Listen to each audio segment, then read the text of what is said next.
Welcome, adventurers and gamers, to another epic episode of Roll for Insight, the podcast where we journey through the realms of gaming with the wisdom of a seasoned dungeon master and the unpredictability of a chaotic trickster. Today, we're diving deep into the labyrinth of wonders of Baldur's Gate 3, a game that's got more twists and turns than a mind flayer's tentacles at a dance party. I'm your host and narrator, Rue Diggs, here to guide you through the madness and magic. Join me on this epic quest. We have a truly legendary panel. First, let's welcome the master of all things dice and lore, the one who can recite every spell and side quest in his sleep, the legend, the lead dungeon master himself, SPG. How many nat 20s are you planning to roll today?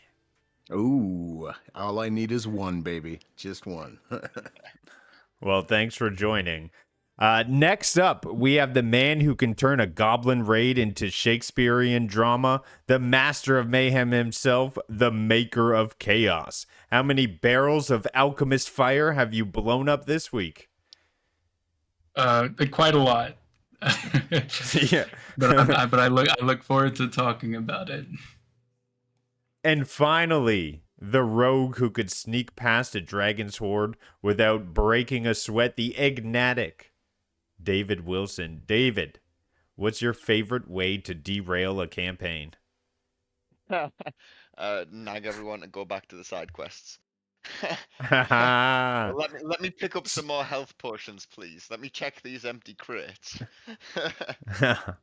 All true, all true. So grab your potions, ready your spell books, and prepare to laugh, cry, and maybe rage quit as we embark on a journey to review Baldur's Gate 3. Whether you're here for epic storytelling, tactical combat, or just to watch your friends flail in their perception checks, we've got you covered, and let's get the adventure started.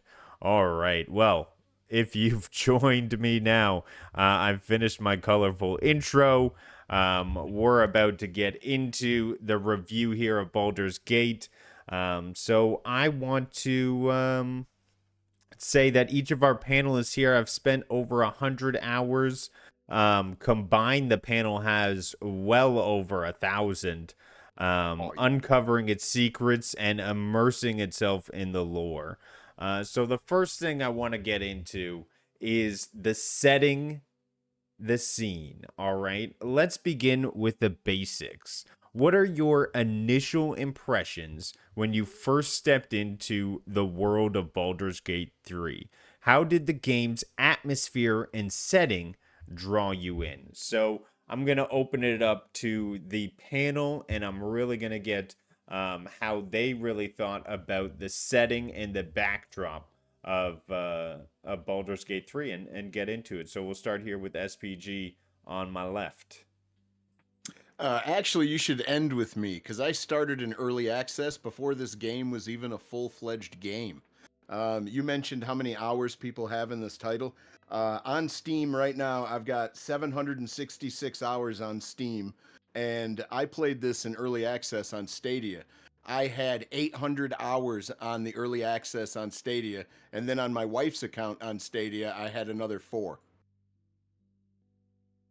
Yeah. So it is pales in comparison to any of our hours in. I mean, I myself have 100 respectable 2 playthroughs, 2 completions. I believe Maker of Chaos has all of the achievements, and Wilson has spent all of our combined time in character creation. Yeah, this is true. This is true. Just character creation. I wanted to clarify. I don't have all the achievements of Baldur's Gate. I did originally, but then they came out with honor mode, and it got rid of my You still 100%. not went back for honor mode? Neither have I. No, I You still not couldn't. went back for it. I've heard of the headache that SPG went through. Oh yeah.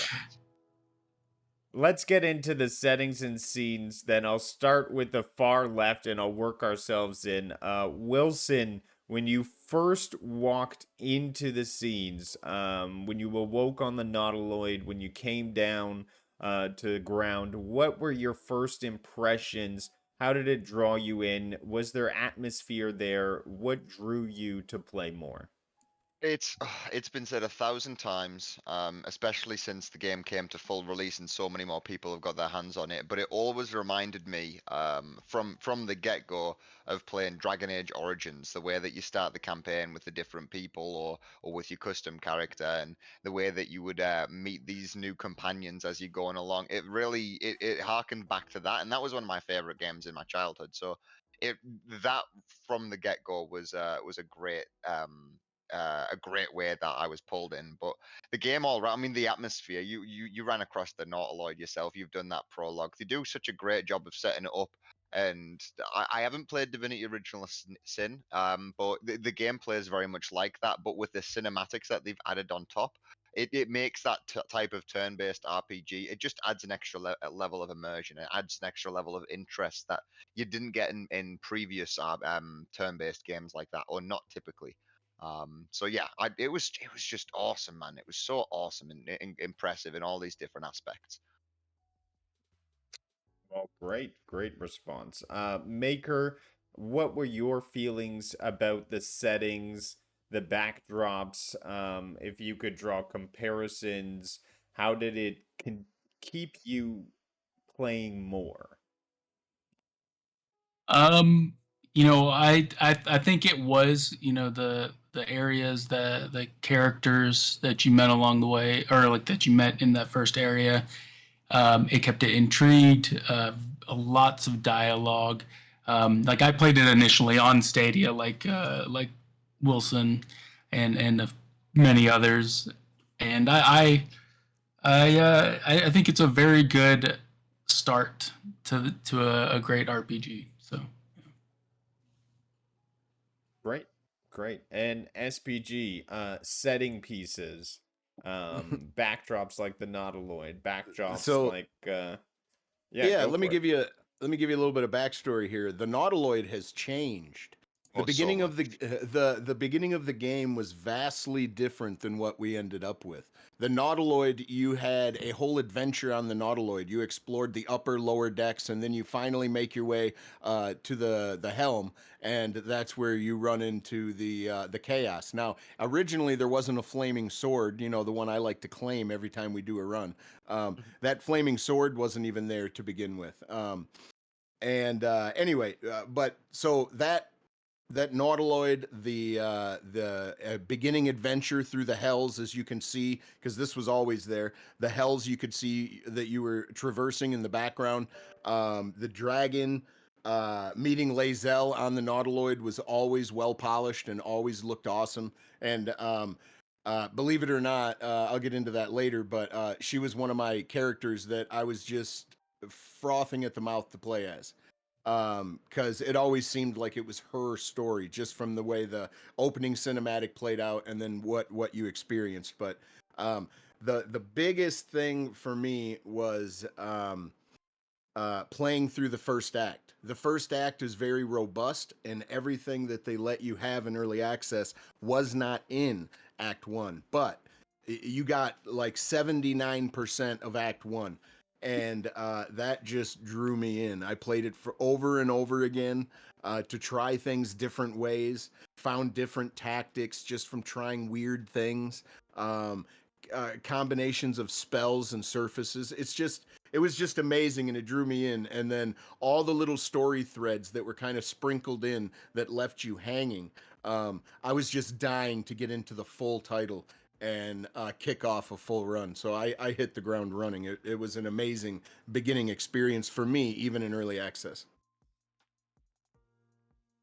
Great. So let's get into character development. And you touched on it with Lae'zel. She obviously intrigued you into playing more. And what I'm gonna do here is I'm gonna ask people different questions here as part of the character development. So Wilson, I'm gonna start you off on character creation.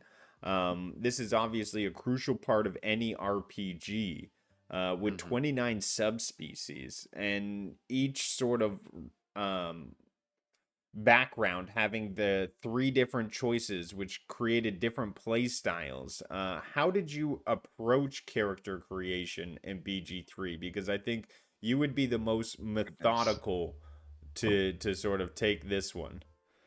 Well, there's so much to it. I mean, they don't just give you, okay, so do you want to be a boy and a girl? Do you want to have brown hair or ginger? Like, it's, as you say, there's all these different species you can be, and they're not just species. You're also, in the character creation, you're picking your class, because obviously it's a D&D game, so it's like fighter, mage, warlock, all these different things, rogue.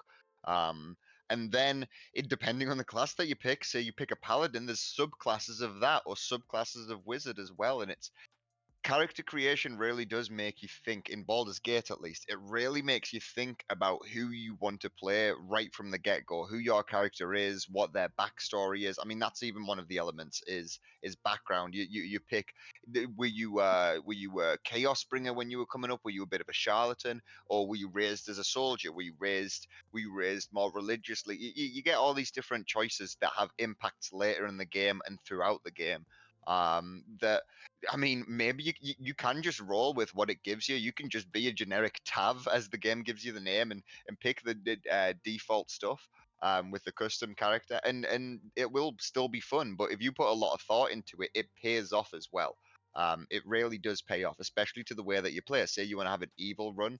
Like I say, one of the backgrounds you can pick is Charlatan, and another subclass you can pick is a Paladin Oath of Vengeance. Well, charlatans are criminals who would get bonuses throughout the game every time they do something that's sort of mischievous or criminal.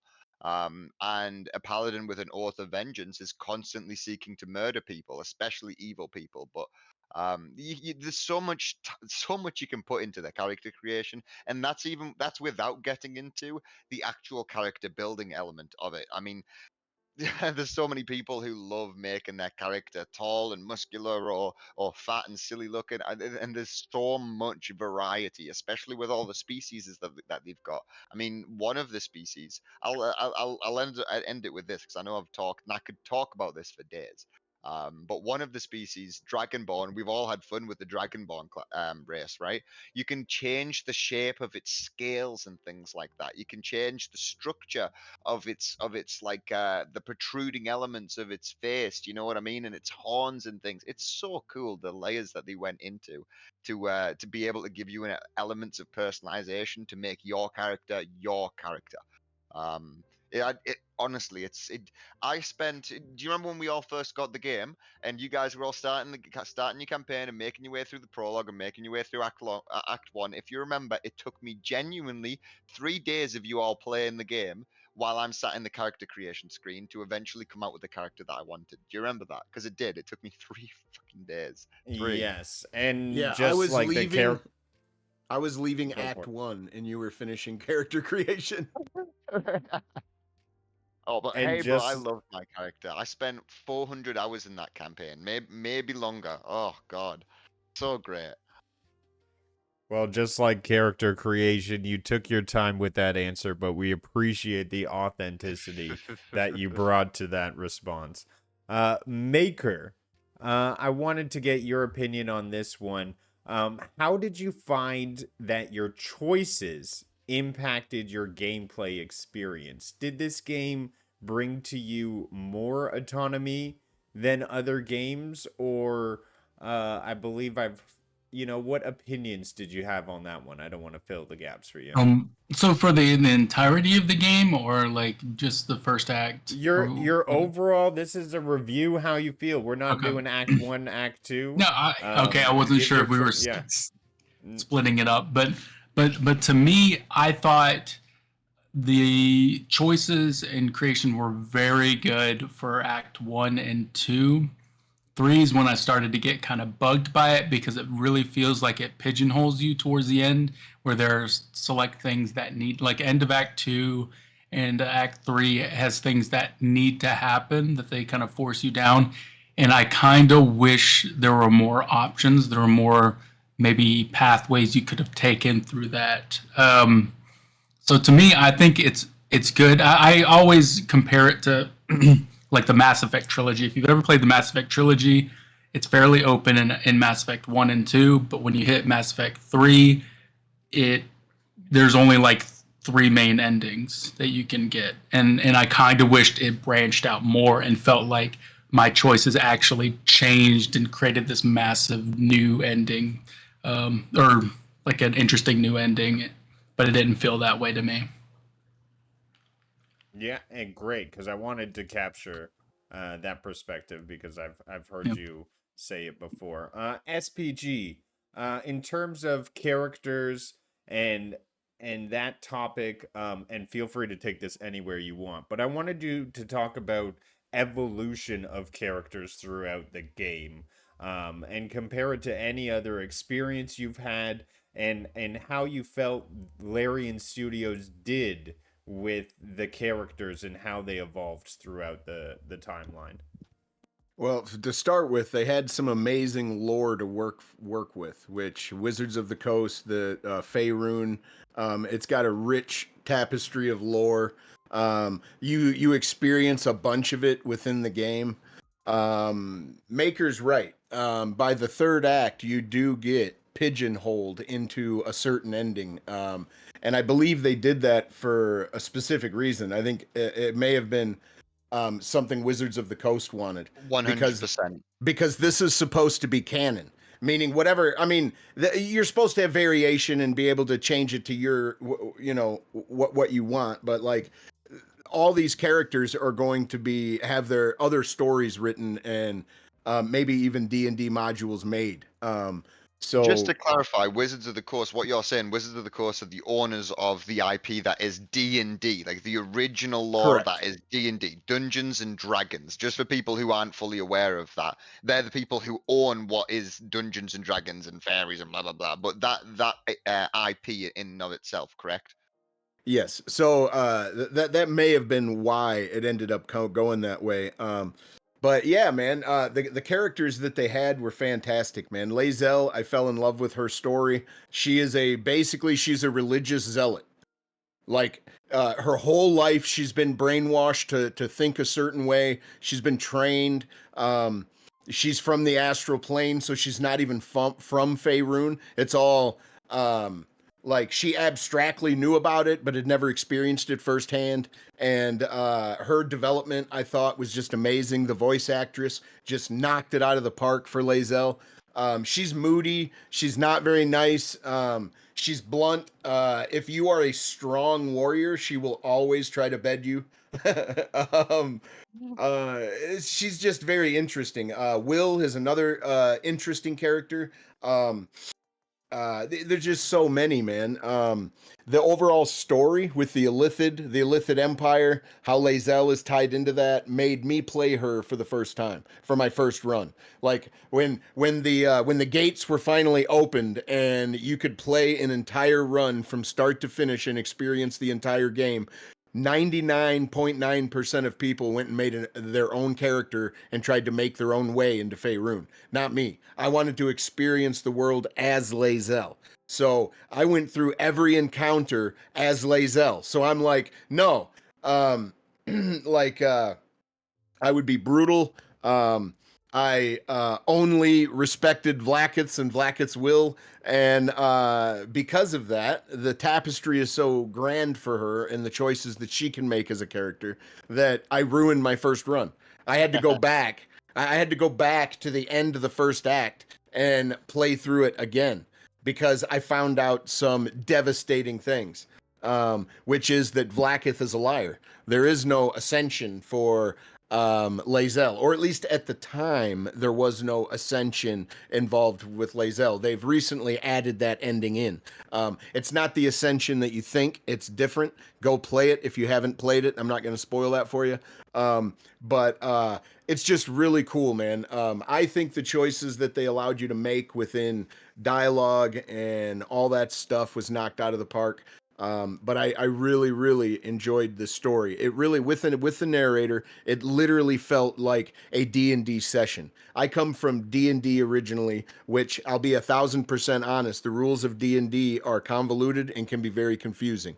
A lot of the times we would do some homebrew stuff. So we would use like 70 percent of the rules and just make them our own and tell an adventure and play in it. But at the table, you have multiple personalities, and the actual dungeon master is supposed to be the storyteller, but he's not quite in control of the story itself. He's in control of the dialogue and what characters do what or approach who, but other than that, you really don't have any control of your story, and it felt that way playing through the game for the first time.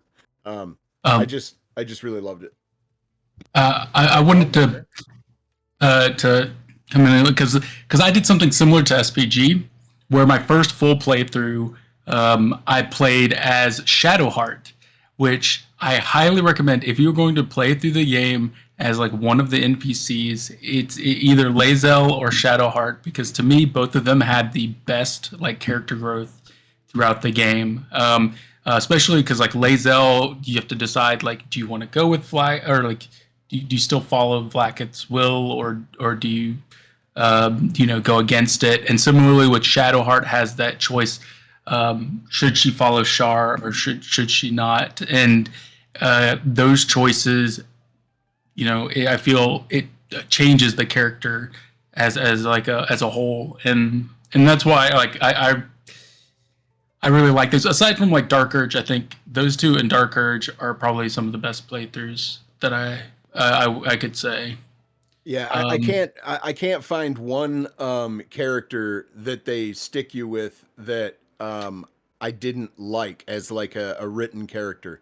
Some of them are a little thinner than others because some of them you pick up late in the story. But I really think they knocked it out of the park, man. There's a lot of dialogue in there, a lot of choices, a lot of dice rolls. Most dice rolls are happen in the background, and you don't even notice that they're happening. And tactics wise, like I said in early access, I played so much trying different things, and you're pleasantly surprised. Larian Studios is one of those studios that will put something in the game just for the 2% of players that actually get to see it. Bethesda holds your hand to make sure you get to a certain mission chain. This really isn't going to do too much of that, and it's just really cool how you can change some things. There's some like really cool things that you can like. For example, one thing I found was really cool. You can use the command spell to make the first tutorial boss drop his sword. And he just drops it, and you can pick it up, and then you can basically use it against him. There's another thing in the Underdark when you first get there. This is still Act 1, but you run into a salesperson, and she asks if you've seen her husband. And you eventually in your journey will find her husband. He's a little befuddled. His mind doesn't work very well. He's very forgetful. And he's in a mushroom patch that's going to kill him. You end up saving his life. And if you're cunning enough, you find the noble stock mushroom that he was actually searching for. And when you get back to his wife, you find out that she sent him to find the noble stock. And you find out that noble stock will cure anything.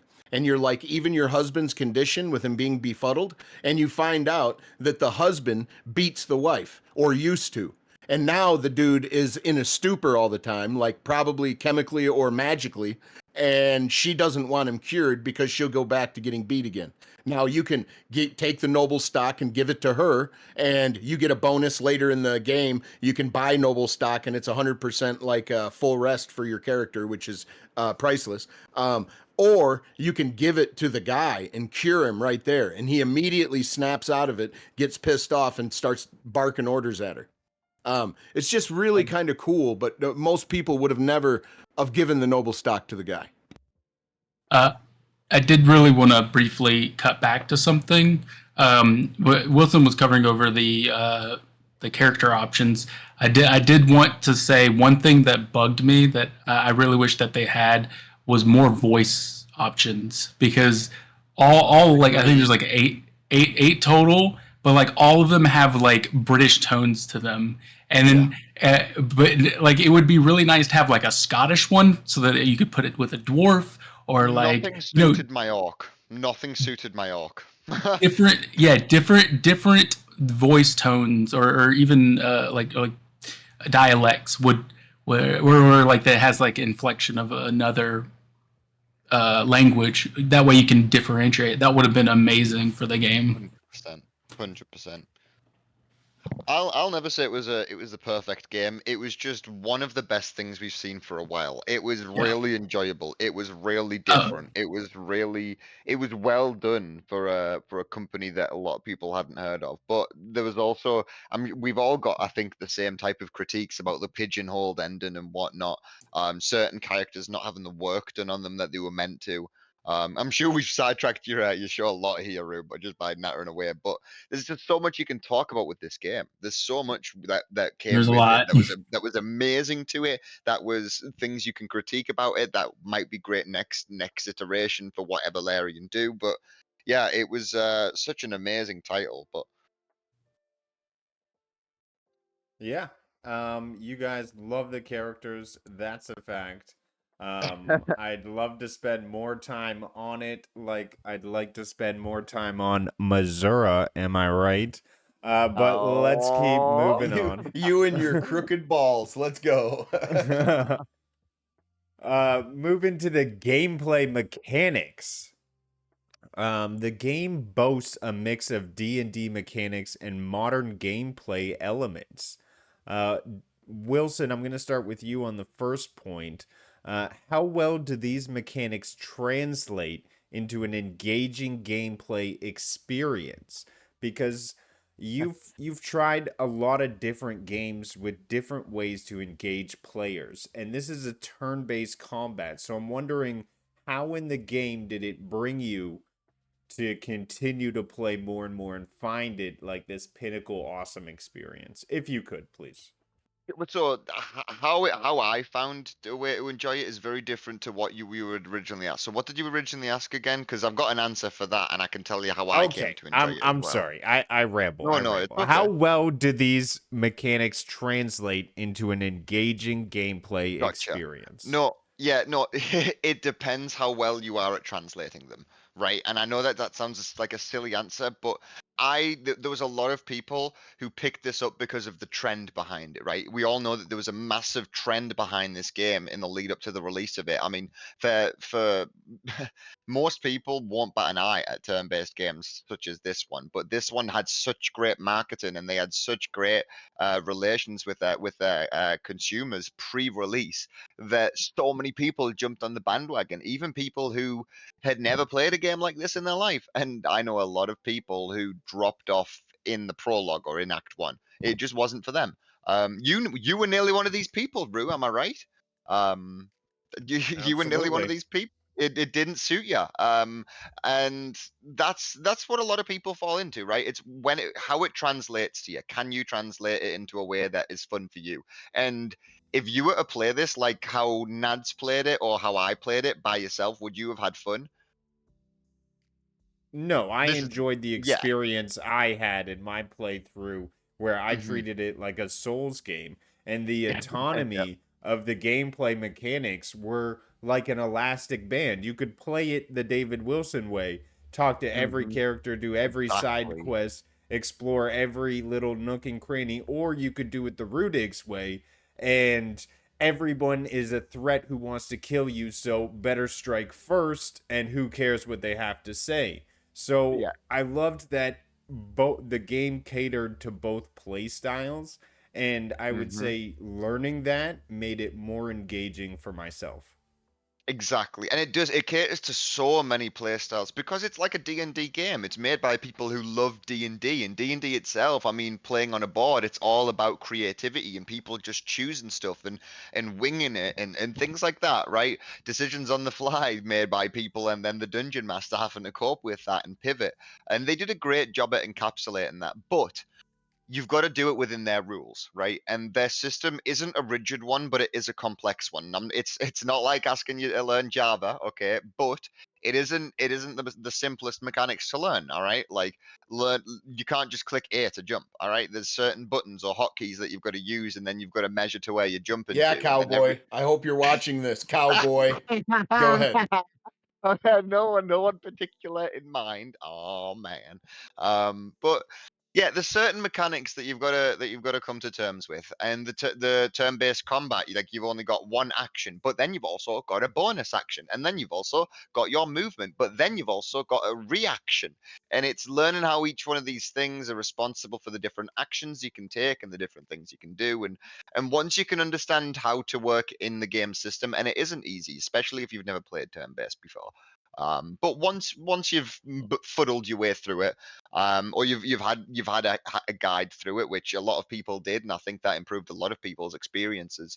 It it's the world is your oyster in Baldur's Gate in Faerun. There's so many things that you can do, so many different interactions you can have. And as you say, those mechanics they allow you to play in so many different ways, whether or not you want to sneak through and listen to every piece of dialogue and read every book so you can glean every piece of information that the game wants to give you, or if you just want to be like, that person's eye says XP. All right, those people's eyes say XP. Let's kill them all. It depends how you want to play it, but you can absolutely do it in every way that you want to within their mechanics. But learning their mechanics is like it's like learning a bit of a language, right? I know it was a bit of a long-winded answer, but it is. It's like learning a language, and once you've learned it, it's really fun. As you went on to ask, I had so much fun in this game. I related it to Dragon Age Origins. I fuddled through with a little help from SPG, and in early access, halfway through Act One, I was competent and confident with how I could play and experimenting with different play styles and what might this do if I stack it with this? You know what I mean? But it takes a lot. It does take a lot. I mean, Ray was still shooting me in the ass by the end of the game, so the mechanics aren't straightforward. You Yeah, know, that and happened in Dragon's Bane too. I'm seeing a trend. Nah! Nads was also slicing up Orpheus anyways. We move on. Maker, what's going on? I wanted to ask you, Mhm. why do you think the turn-based combat evolved in this game beyond anything turn-based combat has evolved beyond before? I just want you to maybe talk about how that was possibly engaging. Was there different elements of perhaps this combat that made it more engaging than others? Or perhaps you weren't a fan of how the combat played out. Let me know. Well, if you've played their previous games, Divinity Original Sin 1 and 2, it plays extremely, at least most of the mechanics are very similar. I think the only difference is they adapted 5e, D&D 5e systems into it.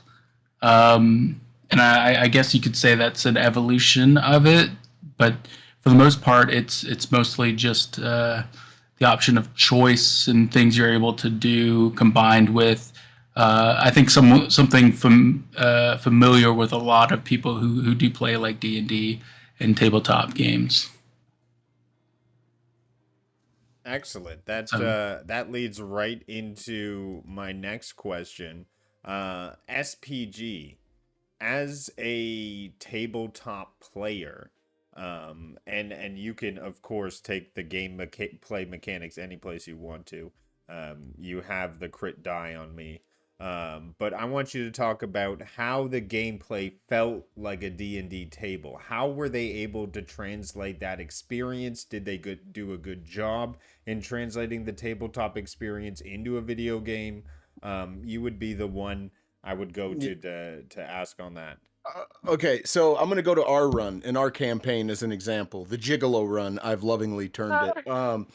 But here's the thing. So, okay, at the table, man, what a dungeon master's job is to do is to wield a compelling story. But more than that, he's trying to build a movie in your head that you are one of an ensemble cast starring in.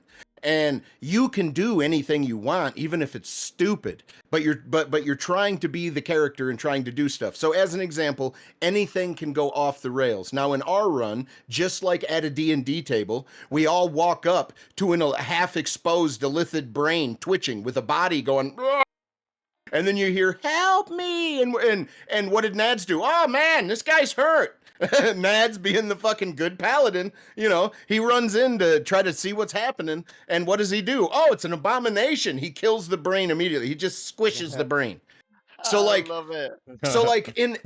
in our story, Rudigs, in this Gigolo run, we had no control over if the brain was gonna stay alive or not. Nads made a character decision immediately. His first instinct was kill evil, and he killed it. So like these things happen at the table, and they happened in the game multiplayer wise. So like it's relative. The only thing that's not relative is that in D&D at the table, the scenes are changing and the stories fluid and not, so, set in stone, so to speak. Like I said, if you're the main star of an ensemble cast, the sky's the limit of what you would do in a movie. And that's what ends up playing out at the D&D table.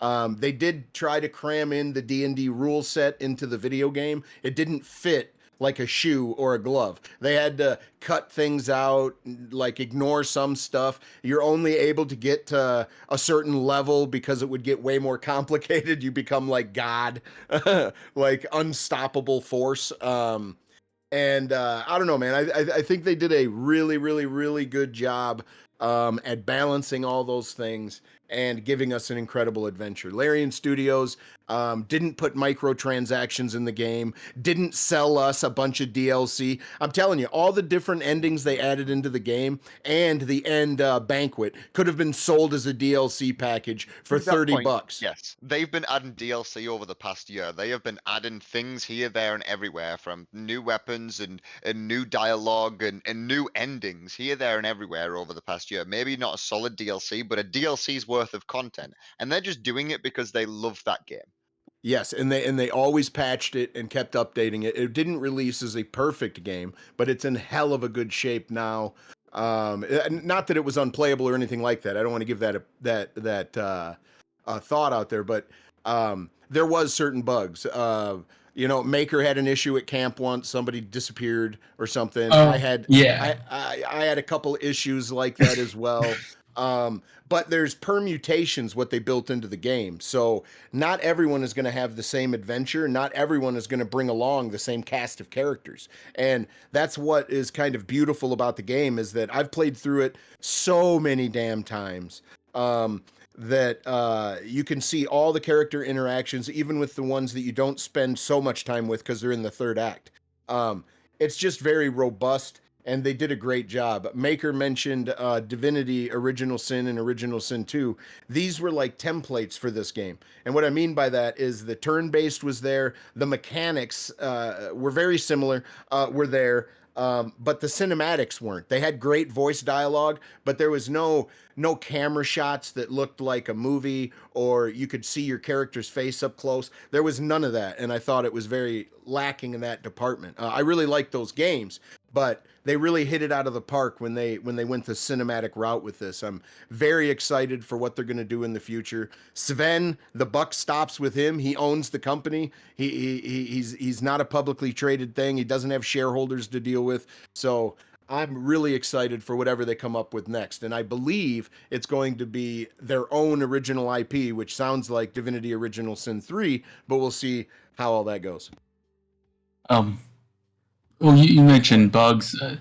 The one that I distinctly remember. I mean, I know it wasn't the only one. I had probably several, but the biggest one I had a major issue was in Act 3, where Karlak, she's in my party, and you're going to the inoculation of what's his name? God dang it.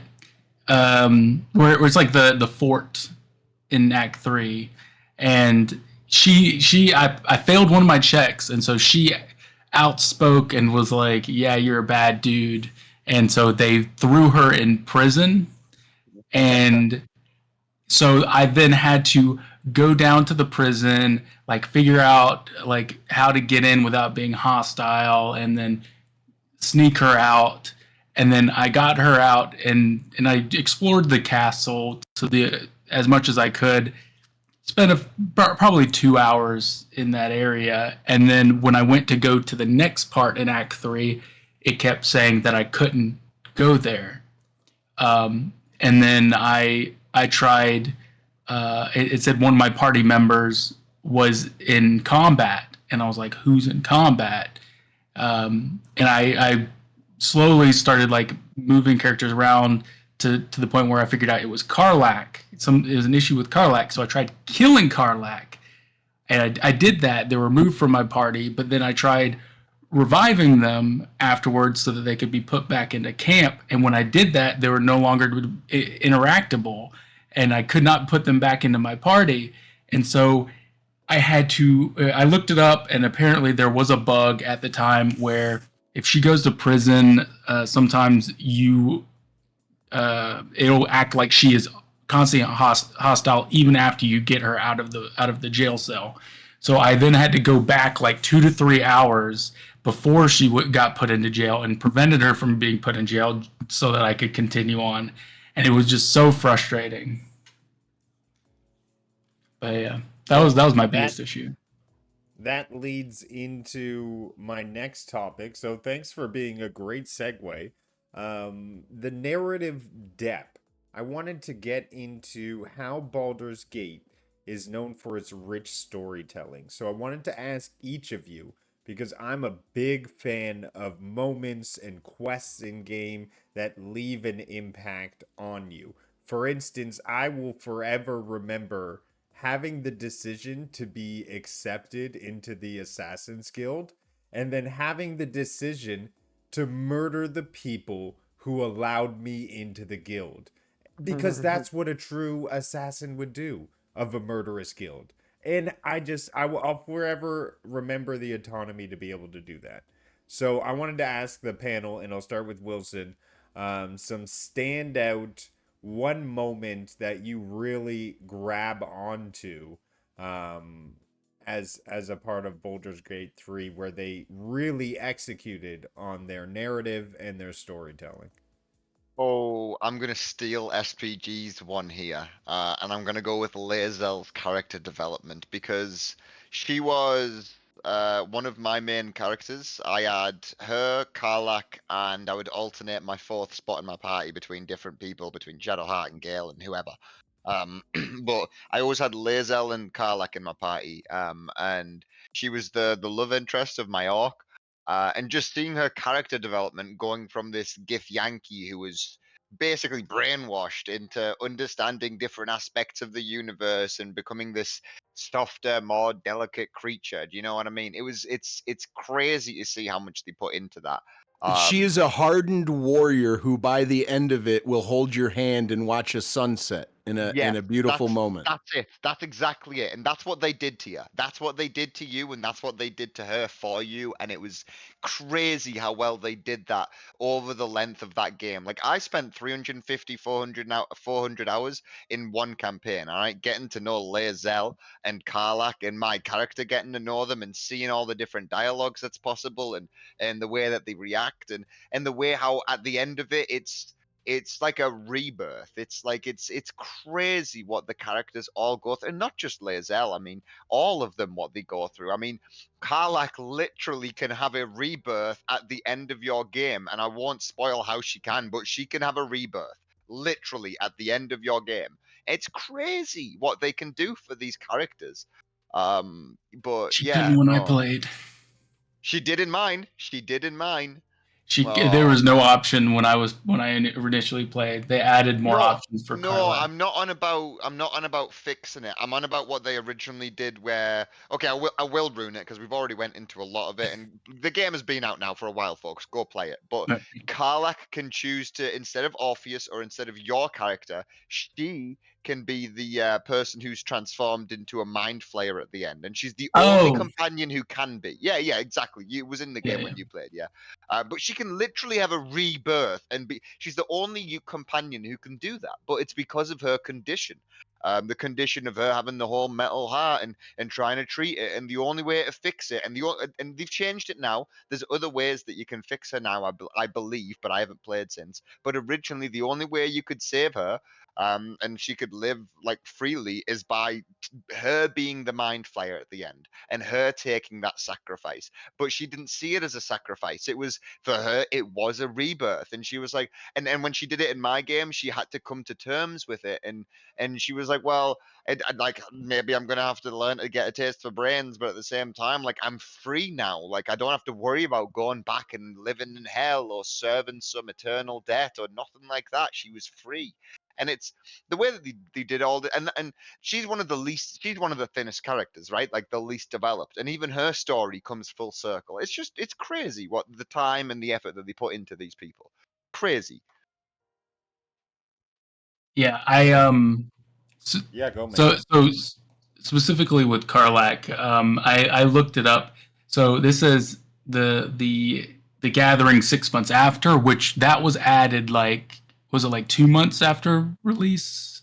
Yeah, Um, it was like patch 5 two, or 6 or something like that. yeah, it was like 2 or 3 months after launch. But in that one specifically, they mentioned that there is a if you did the ending where she goes to Avernus, that there's a possible solution for her mechanical heart. So that to me it just sucks so much because my multiple playthroughs were all within like the first like 1 to 2 months. So all these things that they added afterwards that I feel like should have been in the game from the start, like do so much in my opinion. Like one of my other complaints is that you can't really originally you couldn't really see the ending to Gale's quest line despite completing it all, unless you Yeah, played you had as to Gale initially. as him. Yeah, yeah. Yep. That's Yeah, what I missed out on the end of Gale's quest line. I never finished it with the whole camp with the epilogue, and I only saw the ending for the 3 people I finished the game with, which was a little yeah, frustrating. yeah. But I did want to mention like my favorite character arc, which was the character that I played as, which is Shadowheart. She's rude in the beginning. She's not a nice person, but at the same time, she is following Shar, which is again is kind of like the god of darkness. So Basically, what uh, Mega's trying to say is he likes goth chicks. um, but but her change though, like you can subtly see her kind of start to warm up to the point where there like because there's conflicts between her and Lazelle, especially because they're both very hard-headed and blunt people, and then towards like the middle of the game is really when you get into her quest line where you go to the Shar Temple and you find The Crush. yeah, no, not the Kresh, in the Shar's Temple, the what's their race called? Uh, eh, I know it. Asimar, the Oh, yeah, yeah, yeah. The winged, yeah, the winged person. Yeah, yeah. yeah. That part where she's like, Dane Aylin. I can show you more of your past to find out that her past was kind of altered. So what she thought it wasn't correct, and in reality, like her parents were captured, and you follow up with that in Act 3, and it just to me it fits so well from Act 1 to Act 2 to Act 3. Her whole quest line just flowed really well, to the point where you know if you choose, because the thing is it is a choice at playing as her. You can be the basically a knight of Shar. You can uh, you can be that warrior of Shar for her and be a bad person, or you can find out what really happened to you and become good. Follow Saloon. A You goddess. reject. Yeah, you end up rejecting Shar and Yeah, trying to make amends. Yeah. yeah, but I love that choice. Like it to me, it's one of like other than Lazelle, it's like one of the only ones where you really have a significant like character change choice. Wait, can I Um, ask Mega, did you play Oh, a Shadowheart playthrough? Yes. Yeah, that was he my did first for his playthrough. Yeah. Yeah. So and you've also done one without Shadowheart, right? Yeah, So you know how she goes blonde at the end of Act Two, if yeah. she chooses to be good. How does that work when you're playing as her? Because I've only ever seen it when she's your companion. But how does that work when you're playing as her? Like, do you get Maybe given a you choice should. to just go blonde, or does it not happen? Maybe you should No, play it goes as blonde. her.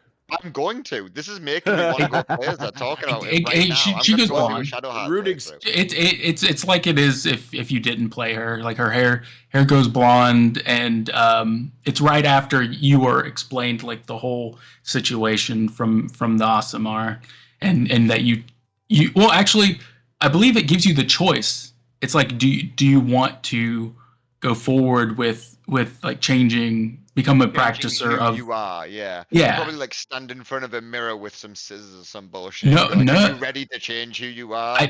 it was just an I don't think like it a plays single out like a option. teenage emo No. Teenage chick. Wasteland. No. Like No. She's in the No. bathtub. I'm changing, guys. With Dyeing razor her hair. blades. No. Like a whole It's kind of like Britney moment. it just like fades to black and then it cuts back to you coming out and you're like, I guess this is the new me, right? That's cool. Uh, That's cool. So Rudig's asked two moments that shocked you narratively within the story, and I have two of them easy because one of them made me replay the damn game from the halfway point. I was playing as Lae'zel, and I'm this staunch Vlaakith warrior. I'm gonna get my silver sword. I'm gonna ascend. I'm gonna ride a dragon all the way to the right side of Vlaakith. This is gonna be boss. So after you visit the creche, between act, because 1 and 2 are kind of together, but between act 2 and 3, a person, the guy that you, I'm forgetting his name at the moment, but he is, you meet him at the bridge with the Githyanki. He's got a silver sword. He is Kethric Voss or whatever his name is. Not Kethric Voss. Voss is his name though. But anyway, so this Githyanki, Kithrak Voss. There you go. Kithrak Voss. And anyway, he's a big time character, but he comes to visit you, and he tells Lae'zel for a second time because when you do something within the story, and Vlaakith turns on you, and as you're playing as Lae'zel, she's even got inner dialogue screaming, "No, you've got this wrong. I'll triple my efforts, and Vlaakith will see me as who I truly am." And anyway, so this Voss character shows up to my camp, and he tries to convince me that Vlaakith is a tyrant, and I murder him immediately. I don't listen to him. I just kill him. Okay. And then I find out who is inside the prism. I meet the Emperor. And when I first meet the Emperor, I'm like, oh my God, the Illithid bastard is trying to help me? No, all of the Illithids die. She's like a religious zealot. And for those that don't know, Githyanki were enslaved and were created and enslaved by the Illithids. And at some point, after multiple breedings and whatever else throughout their journey, a person was born that could resist the Illithid power, and she rose to become Mother Gith, and then she had a son, Orpheus, and the mother died. Orpheus took over, and Orpheus was enchained and imprisoned. But you're lied to your whole life and told that he died, and that now the Vlaakiths take over. Vlaakith is nothing more than a very powerful Githyanki that is damn near a succubus. There's a different word for it, but the Lich Queen. She's like a Wraith. lich. She sucks the energy from her followers to keep herself alive. So she's been alive for anyway. So I get to this part and I see an Illithid, and it's my duty to kill them. I kill the Illithid. Game over. Credits roll. Because without the Emperor, you turn Illithid immediately. The call comes in from the Absolute to turn, transform, shapeshift, and you do. And it's the end of the game. And I sat there for 30 minutes trying to decide, do I kill this guy or not? And then with my jaw on the floor, I went back and did it a different way. And I was still not against Vlaakith, but so then I made it all the way to the end, and I hated it. I had to replay it. I had to. Another time when you, at the very end of the game, you meet up with the Emperor again, and a decision has to be made about Orpheus, the Emperor, and yourself, if you're going to turn into an Illithid. And I sat there on that screen for 30 minutes, not making a decision, not knowing what to do. So the narrative is pretty damn good. You do get pigeonholed at the end, though. But there was points where I didn't know what to decide because I was playing as the character.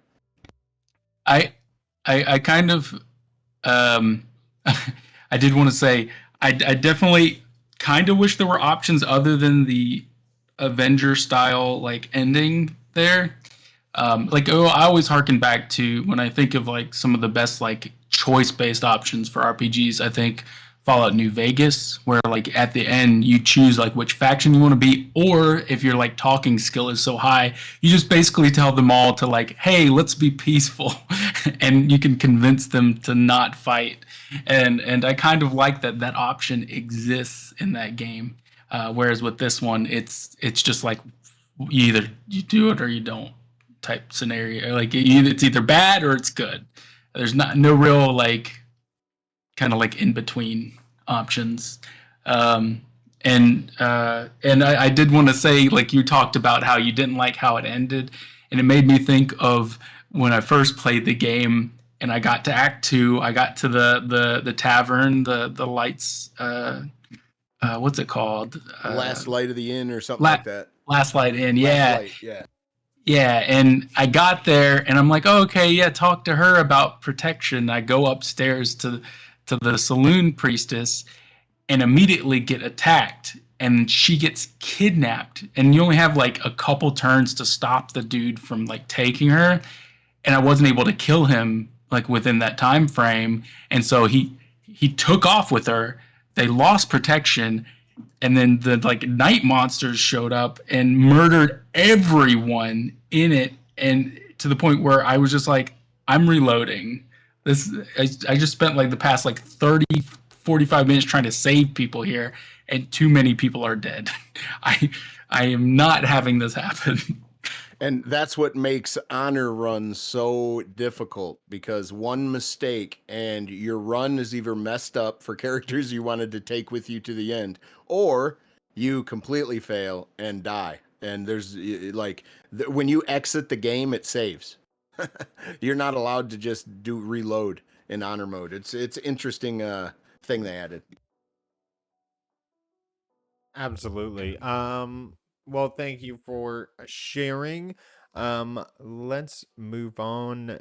SPG, did you have two that you wanted to go over, or did you go over? Oh yeah, I went over both. One was meeting the Emperor for the first time, and one was deciding, do I turn to Lithid or not? Because Lae'zel would never. She would never.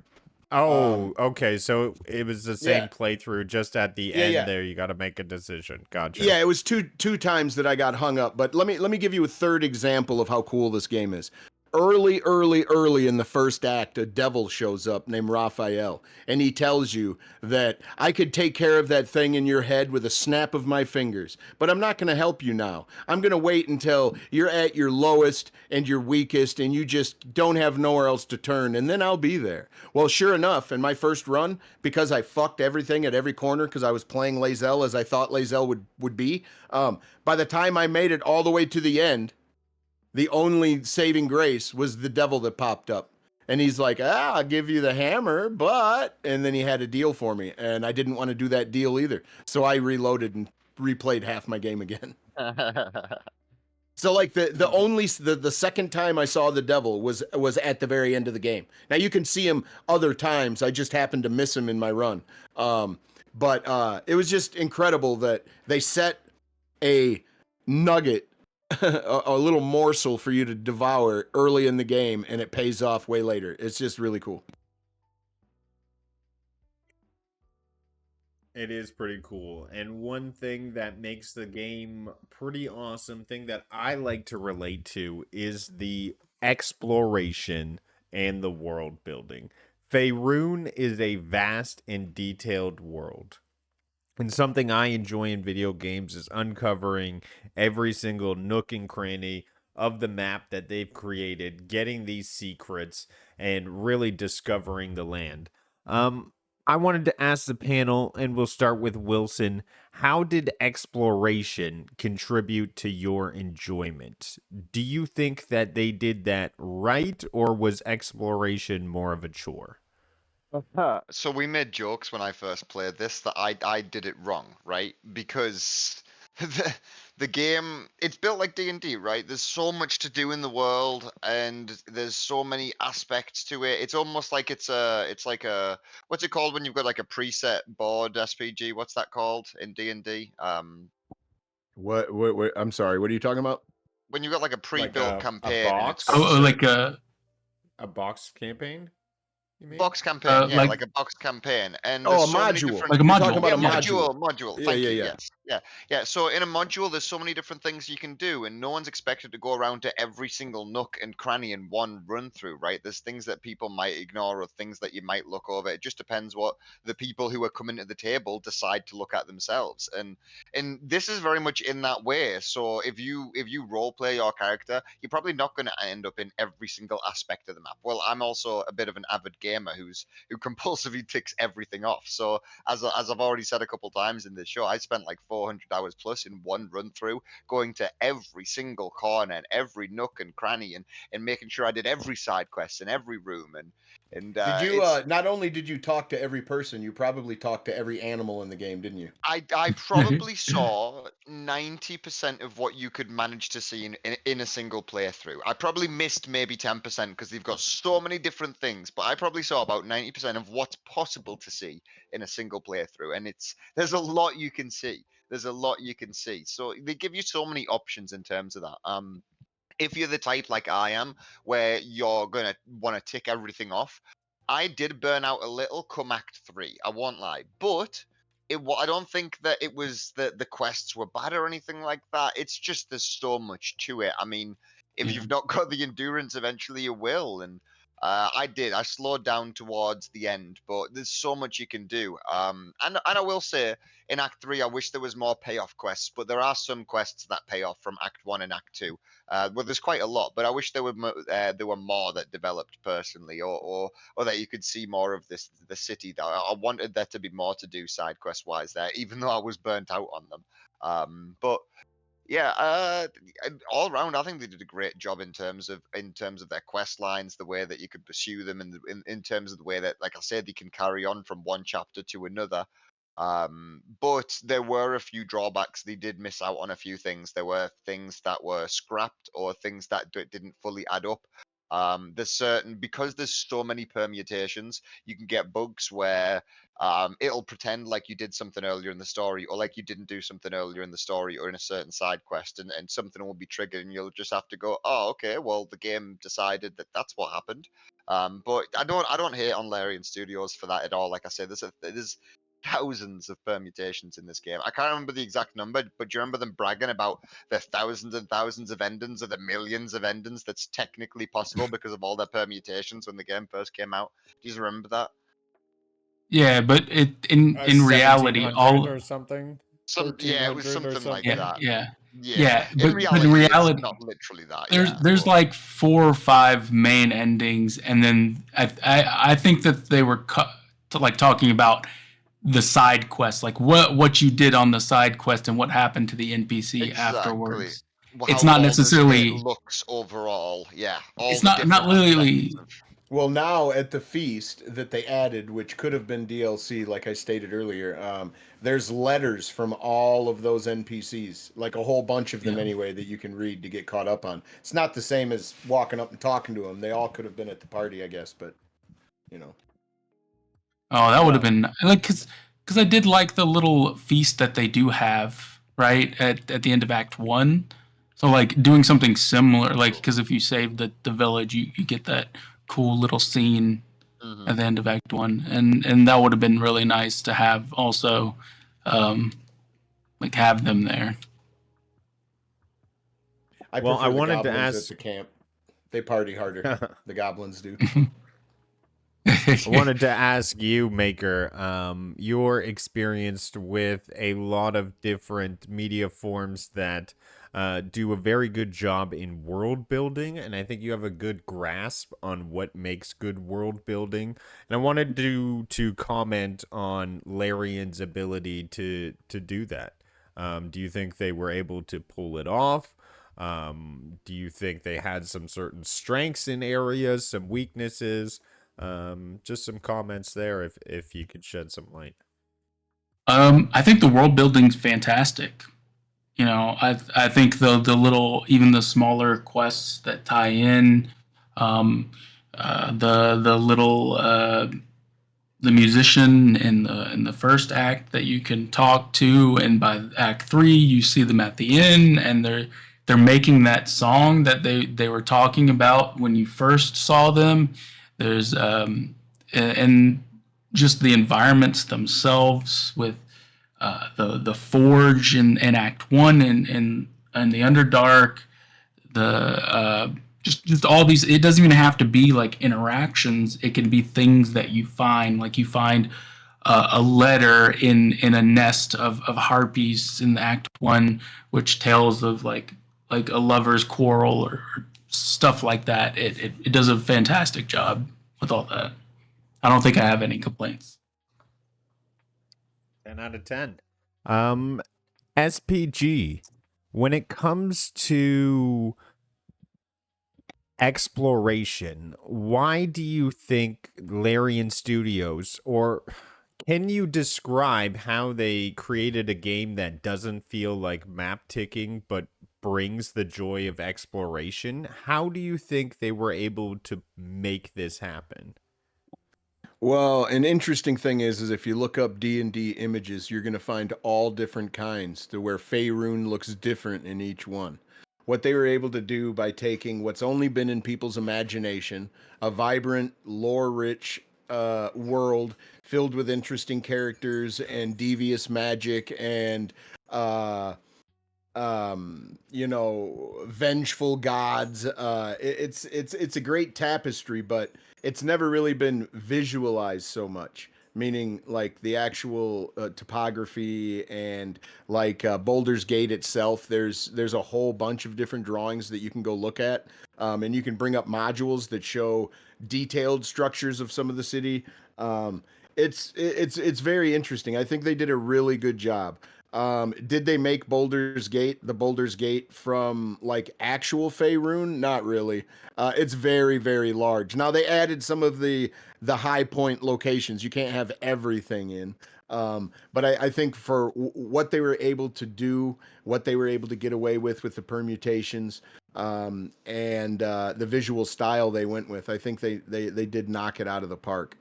Exploration all by itself.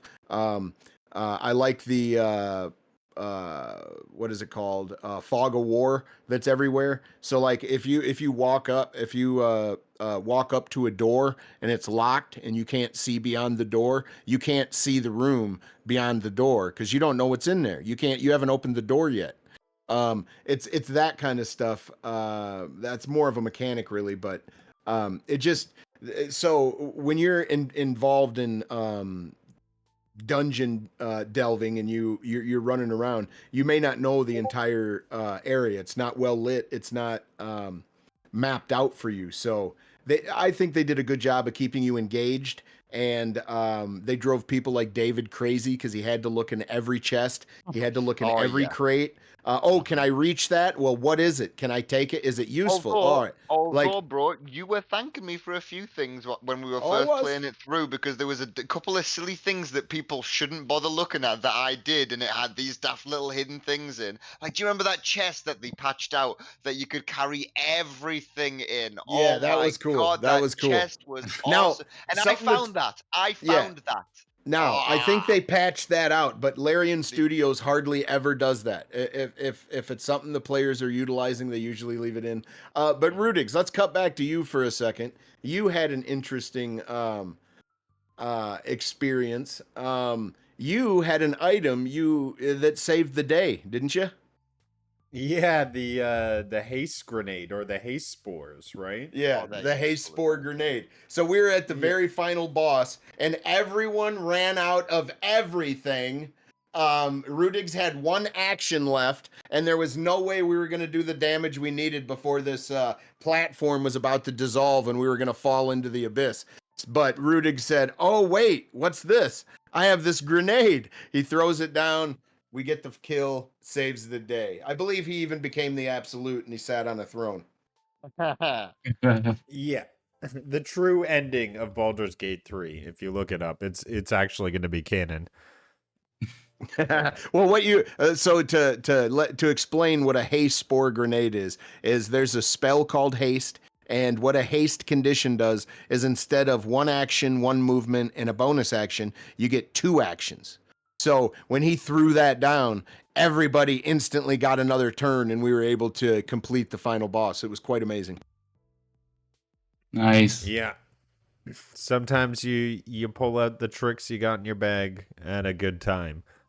Sometimes it's about holding on to what you have in your inventory until you need it, because you don't want to, for instance, use your action surge right off of the bat. Perhaps you want to save it until a different time in your playthrough, and it's that Yes, kind of like tactical playthrough that makes it feel like a tabletop, and it excites you in different ways than other games don't challenge you. Yeah, the wrong thing to do would be to use all your actions and then use your, to get those actions back, your action surge, and then use fancy footwork and then end your turn. That is unacceptable. Yep, Well, true. like I want to talk about here on the next subject is interactivity and player's choice. So Fair the player's choice in this game is the hallmark of Baldur's Gate 3. And I wanted to ask you, Wilson, because I'm sure you go to sleep thinking about the decisions you've made in this game. But perhaps a decision that you think screwed over somebody else in the game. And Um, do you think the weight of the decisions really do keep you up? Did you really think about them, or were they kind of just whatever pass through? Like, how much of an impact?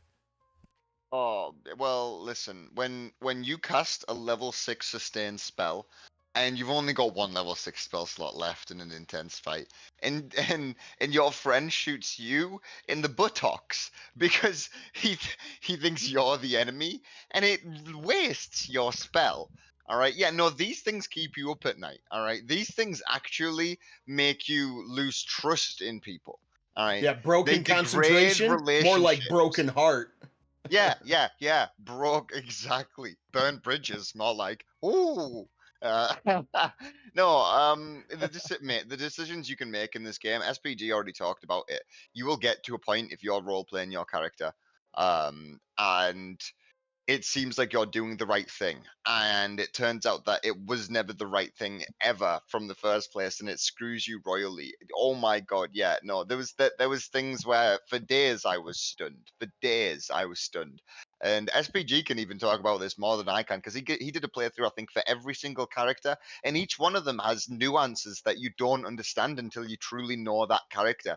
And it's crazy. Like I've said it so many times, it is crazy what they put into the people that you can play as and the people around your character. Yeah, there's so many things that make you take that step back, and not just joking around with Ray here, with the amount of times he shot me. I know there are things that keep you up and make you think, wow, well, what happens if you do that differently? What could they say? It's so Ray, much listen, depth. listen. In Ray's defense, he just thought there was a lot of owl bears to kill. He thought there was a lot of owl bear enemies. God. Well, Oh, thank you for that answer. Maker, did you want to answer the same question? Well, I feel like yes and no. Like I kind of wish our choices, specifically like what comes to mind that I would probably complain about is that doing the Dark Urge run Yeah, the evil specifically, run. I really wish there was an option to side with the bad guys. Like if I'm gonna play a bad playthrough, it would be really cool if you could side with them. There are some quests like you can do if you do kind of a bad run, and there's a specific NPC that you can get. Um, if you like decide to kill like the village, and then you can subsequently talk to Ketherick, and kind You of should do have. like a small quest, but then there's nothing beyond that. Like, Yeah, you can recruit. You can recruit Minthara, which is an evil yeah, character. She's still evil, but she's not being controlled by the Absolute anymore by then. But it's very light and limited. You should have been able to recruit yeah. Nier. You should have been able to recruit Ketherick Thorn at some point. The evil run should have been thought out just a little You better. were meant to visit the Like I upper think city in Act 3. You weren't meant to be limited to just lower city. I one thing I really wish that they had done, like if like give me like an ending option where I could be with those bad guys that I fought in my good run, and like they are my party members effectively versus like the NPCs that I haven't killed yet. And if they're already dead, then do what they do like with the musician. You know, if she's dead, then if she's incapacitated, then a sample NPC shows up. So like a sample group. If you've killed all the other ones, another group of adventurers show up to try and be the heroes. That would be so cool. Like you as a bad guy fighting the heroes as an ending to your campaign. That would like Yeah, it's such a so missed opportunity. you would be at the top of the brain fighting off good guys trying to take it Yeah, down. Yeah, yeah, I yeah, hear you. Yeah, exactly. that would have been really epic and cool for sure. It would to me that would have escalated it to like a 10 out of 10 for me. Like something like that it would have been different than a lot of other RPGs that I've played before. And I wish it had something like that. Well, well, I'm sure they'll add it to their notes after listening to this back. But Hopefully. back on the subject of interactivity and player's choice, SPG, how do you feel like the cast behind your main character, their interactivity, and your player choice really evolved throughout the game? And comparing it to other games, did Larian Studios do something different and above when it comes to having your party members? I mean, you can often find them sitting, chilling in camp, but are they talking? Are they conversing? You know, how do your choices evolve them? So I wanted you to comment and see how you felt about what Larian Studios did and their caliber of design in that area. Well, Wilson touched on it a little bit, but there it's vast, man. So they've got all kinds of different dialogue options, and Wilson touched on the multiple endings and how many there was supposed to be. But technically, you can have 4 people in your party: your created character or your main character, if you chose one of the original first act characters that you can play as. Um, but I lost my train of thought here. But yeah, so you can play as all these awesome characters, but they made them compelling in a way that you cared what happened to them. You're randomly walking around, and depending on who you have in your party at what time, during what location you're walking through, dialogue will pick up. So you could play the game with 3 companions and a maid character, or 4 companions, and there's like 8 or 9 companions total, or like 8. So like you could have a completely different party makeup and have completely different dialogue conversations through some of these areas. Now, there's some thin characters. All of them aren't this absolute fantastic characters. The druid, Halson. Didn't like his character. He was a shape shifting bear that liked to mingle, baby. He always tried to romance me. I don't want the bear sex. Get away from me, Halson. Um, and but like all the characters though, like the main core that you're gonna actually play as, I never really used Halson. Um, but like you care about their inner workings of their story and how it's going to play out. You're interested in them. Most NPCs I could give a crap about. Most of their stories kind of suck. Most of these guys I was intrigued with. Asterion, I knew this vampire spawn could become a vampire ascendant. I just knew he could at some point. I was on it. Story wise with him. When it comes to Will, I didn't want to kill Karlach, but what happens if you don't? What happens if you do? Like they did all these things that were really cool and feel very pivotal. In the grand scheme of things, you do get pigeonholed into 3 to 4 different variations, but all the stuff at the time it's taking place feels relevant and very weightful. Even every time you got to roll the dice, you're crossing your fingers and hoping you don't come up with a botch, which is a 1, and you automatically fail. So I don't know, man. I think they knocked it out of the park with going the cinematic route technically, because all these mechanics showed up, except for the actual dice rulings that they added into the game. All these types of turn-based and the way they did their games were already here before. They had a really good blueprint to go from. They added in the D&D rules. They made the game way more cinematic, and with all the choices you're able to do, extremely compelling, and it just screams for multiple playthroughs. Not very many games can you put 400 hours in and not want to be bored to tears or pull your hair out. David did it in 1 playthrough, so I have to give him props for that. But the game isn't built for you to do that. No, The it's game is not. built for Yeah. you to have about a 70-hour run and not talk to everyone, not save everyone, and not see everything. And the next time you play through, maybe your race and class is different, and the characters you bring along with you are different, and you could have a completely different experience. I, As a matter of fact, if you don't save Gale, you can have a peaceful run. If you pull Gale out of that portal, uh, no, I'd rather make me a wizard and leave him in. Because in our murder hobo run, we learned the hard way. We pulled him out, we killed him, and left him there. And 3 days later, he exploded all of Faerun. Yep. yeah.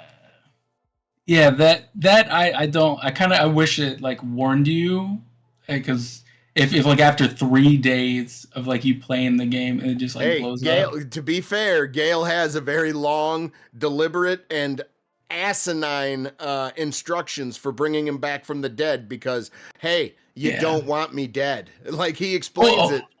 well, then why make it so complicated?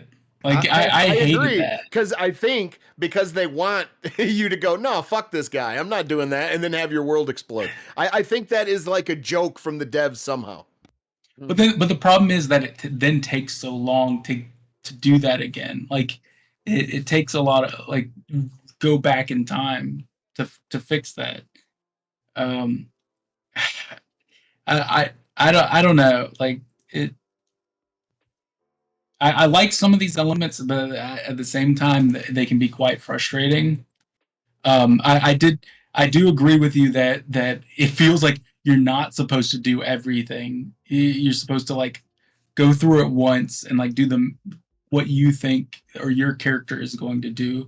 Because I played it as a game similar to like Wilson. I did a vast majority of the side content, and by the time I got like into Act 3, I was kind of tired of it. It almost felt like me and Rudix talked about this with Final Fantasy VII Rebirth, where like when it got towards the later part of the games, I was just kind of tired and just wanted to beat the game. Like even though there's more for me to do, I was just like, "Nah, I'm just gonna beat it."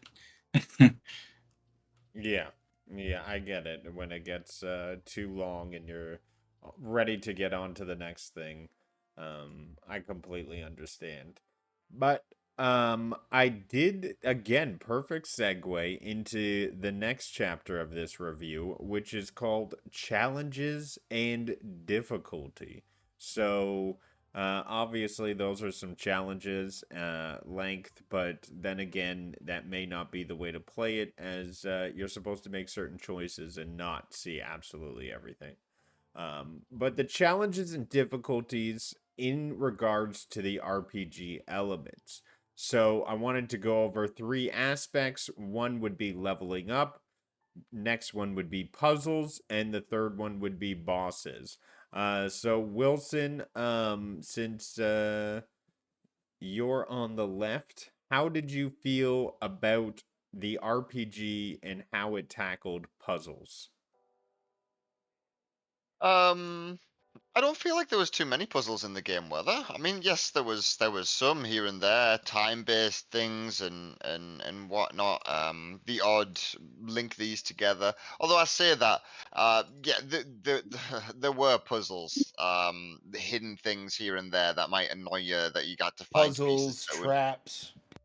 and not just puzzles. I mean, just puzzles is one way to put it, but more like Easter eggs, right? Where if you don't know, then you don't know. But if you read in a certain book that mugwort and lavender go well in this type of stew, then if you find a cauldron in the druid camp and you put those things in a stew pot, then you end up making an elixir out of it. Do you know what I mean? Little things like that. It's not quite a puzzle, but Easter eggs.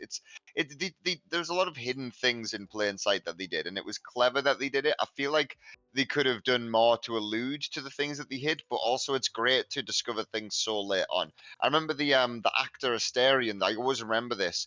He did an interview where he was talking about, oh, people still haven't found with the game's been out for a couple of weeks now, and there's a scene that people still haven't found, and you'll have all heard about it now. The one where he gets burnt to a crisp by the crash, and then when you revive him, he has a go at you that you let him get burnt to a crisp. Have you seen this online? Because if not, I can share the Yeah, clip easy enough. it's really But funny.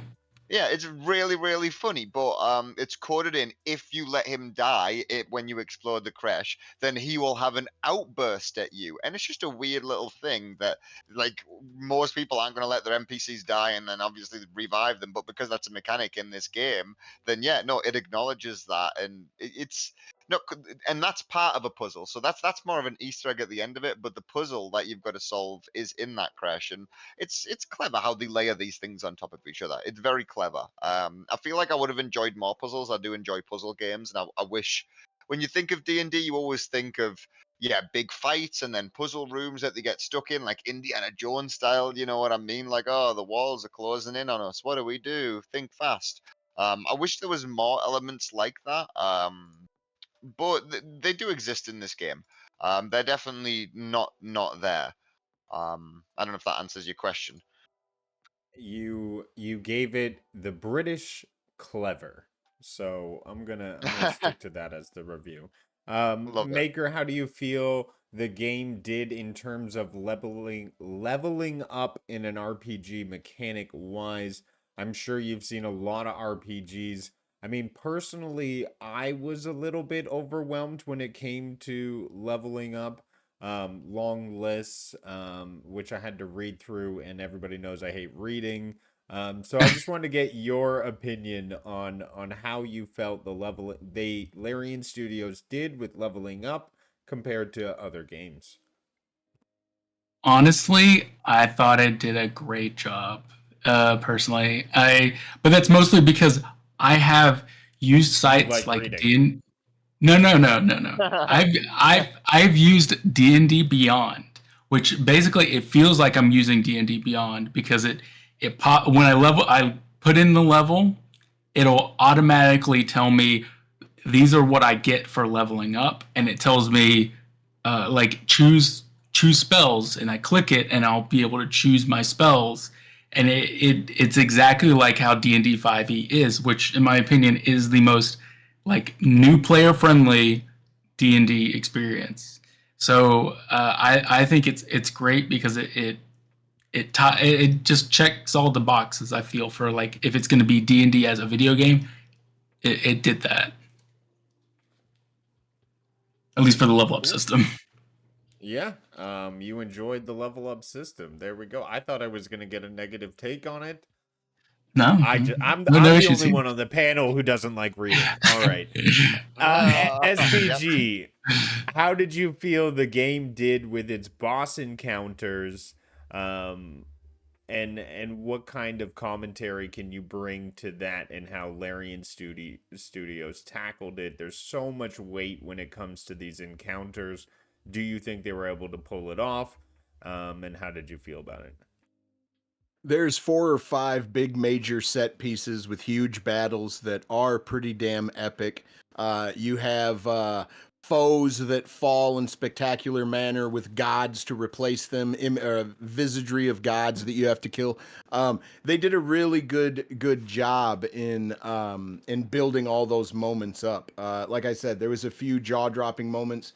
Um, uh, the way they layered back to a little bit what Maker was touching on, the way they layered the D&D stuff into your of leveling up your character. Not only did I think they did a great job, but it's so robust.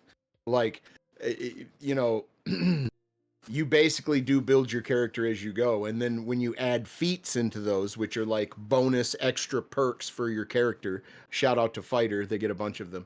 Um, you know so it can change how you do combat, how many attacks you get, all that stuff.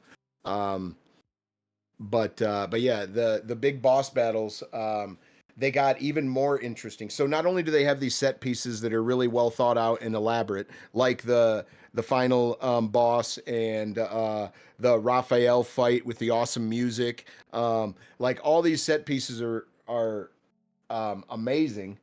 um uh, I think when you add in the honor run, the honor mode, um, it changes things significantly. Now, all of those set pieces and all of those major orchestrated fights that you're going to go in and do, now they all have legendary actions and legendary reactions, which means that if you're playing on normal and you walk up and you smack the monster with your sword, nothing may happen other than they take damage or you miss. But if that boss has a legendary action or reaction, all kinds of things can go wrong. As a matter of fact, there's a fight in the creche with I forget what they're called, the title of the character, but there's a Githyanki as soon as you come out of the portal, or that you come out of the prism. Um, this guy's standing there and he starts to fight you. Well, every time on honor run, anytime you strike him to do damage to him, he takes like half damage, and then a psionic a psychic sword appears next to you, and he'll keep spawning these swords as many times as you hit him, and then when it goes to his turn, all those swords take a turn. So like it can end your run really quickly. You need to like just like you do in Shadow of War, different game, different story, but how you have to look at the orcs' weaknesses and their attributes. You almost have to do the exact same thing in honor mode. If you've never fought the boss in honor mode before, uh, take careful consideration of what those legendary actions and reactions are. It changes the fight, and not being able to reload your save changes the whole atmosphere. Some people scum save, which is where they save every time the dice roll so that they can get what they want. Um, well, this game is so good, even doing that, you still won't see everything. So I don't know. He's on the Awesome game. panel. You don't have to call him out like that, Wilson. Yeah. Sorry, No. sorry about that. Yeah. No. Uh, Yeah. No. I did want to say something. I agree with the boss fights. Holy cow! I really loved like some of the boss fights. The end of Act Two, Ketheric fight, probably my favorite boss. And then on top of that, the dragon underneath in Act Yeah, Three. in the worm way. Yeah, you Oh don't my even have to. gosh, Some people never see that. it's such a cool fight, and Mhm. and I think they do a great job with that. There are some that like I feel like they could have like done a little more to, but like the Act One fights I think are fine. They do their job and they feel like intro fights. And the fact that it gets so grandiose towards the end is great. Um, And that's my take on it. Awesome. Well, one thing that this game was heralded for was the multiplayer experience. What does Larian Studios do that's unique in multiplayer? You know, how does the multiplayer aspect of Baldur's Gate 3 enhance or change the gameplay? I am actually the only one on the panel who has not played through the game single player. I have only had my hand held and I've worn out somebody's back SPG, getting me through the game not once but twice. So it's hard for me to comment, but what I will say on multiplayer is absolutely flawless when it comes to feeling like my own main character, being able to walk off, make my own decisions while things are happening, while cutscenes are happening for other players. I'm off in the back corner paying for a ghost gasm and having a time in the brothel while you guys are taking care of whatever paladin business in the other room. I mean, I've never experienced a multiplayer that gave me such autonomy. So Wilson, I want to ask you, um, what have you experienced a multiplayer game as fun as this? What are your thoughts on the multiplayer? Um, when it comes to co-op games, what did they do right? Okay, I'll start by saying they did multiplayer very uniquely. The multiplayer game that we all played, you, me, Ray, and SPG, our murder hobo run, even though it was even a murder hobo run, which is silly in and of itself, that game was it was unique. All right, the way that we're running around and we're trying to take turns and doing things, and SPG's David, guiding listen, us listen. places. I need to clip it, but the part where you turn into that like antelope looking thing and you jump from that height and look like your legs folded up like an accordion around you, like you broke every one of them. That was amazing, bro. I laughed till I cried during that episode. It makes for some good moments. It makes for some good moments. Um, yeah, no, the multiplayer, I don't know. I don't know if I've got any critiques of it. It could flow a little better, in including everyone in clips, but it also allows total autonomy in that it allows everyone to be doing their own thing. But you can miss out on things. It's hard to always keep your party in the same place, especially when everyone wants to go do their own thing. We all end up here, there, and everywhere. But yeah, no, it's the Um, multiplayer is unique. That's my best way of describing it. There's not many games that play like that in a multiplayer way. It's at the end of the day, it's not a multiplayer game. It is a solo RPG with multiplayer integration. It's almost like a multiplayer mod. You know those mods where people yeah. fucking let you put Skyrim in multiplayer mode or Hogwarts Legacy in multiplayer. It's like that, but it's still but done really really really well. But yeah, it's a very unique multiplayer experience. What are you trying to say, Maker?